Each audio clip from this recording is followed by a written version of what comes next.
Hey everybody, it's my 40-gallon waterfall tank, and I just wanted to do a quick update on it. I came in here this morning and I noticed the water looked a little bit cloudy.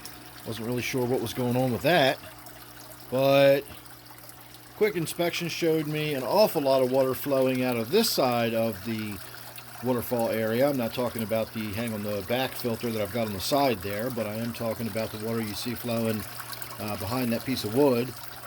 And of course it is coming from right there, and that in turn is coming from the plants that I've stuck in where that rock is sitting, and apparently enough stuff is collected in there and the roots are growing, and it's caused a little bit of a backup and a blockage, and the water started overflowing.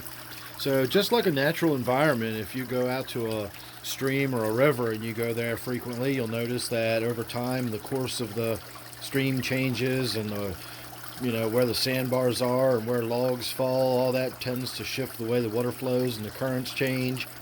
And I get a lot of that in this tank too. You can even see how I'm getting some new green growth up here in the front of the tank, and that's because water is now flowing across the front of that.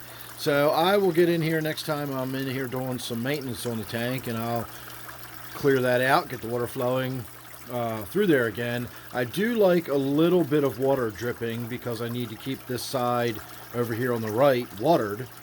Otherwise I'd have to get in here with a spray bottle or a watering can or something every day and keep on top of that.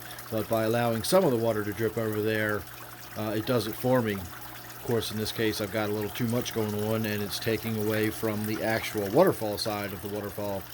So lastly, I will say that I'm still dealing with aphids. I actually just noticed that I've got some aphids on this piece of temple plant right there, and that's actually just sitting in the tank waiting to have something done with it. I don't know what I'm going to do with it yet, but it does have aphids on it. And I don't know if they were on it when it went in here, or they got on it once it was put in here, because it was touching my Rex begonia here, and if there were aphids on the Rex begonia, they would have transferred across. So still dealing with the aphids, and I am getting much closer to having flowers on my daylilies. So look forward to that. That's always exciting when we get the flowers on the daylilies starting to open. So there you go, just a quick update on what's going on with the waterfall tank. Make sure you're subscribed, that way you won't miss anything I got coming up. You never know what it's going to be with me. So thanks for watching this one, and I will see you real soon in the next one. Oh no, I got one more thing to point out while I'm here. My little foot tank here has tiny little guppy fry swimming around in it.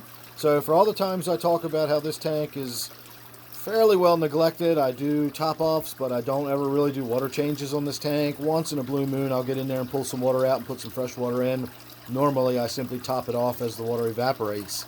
And today, when I was in there feeding them, I noticed a little bit of movement. I thought it was a small shrimp, but when I looked closer, I saw that it was actually some guppy fry swimming around in there. So I do have some new guppies that will be able to, grow up, and we can move them out and put them in a different tank somewhere along the way. So there you go.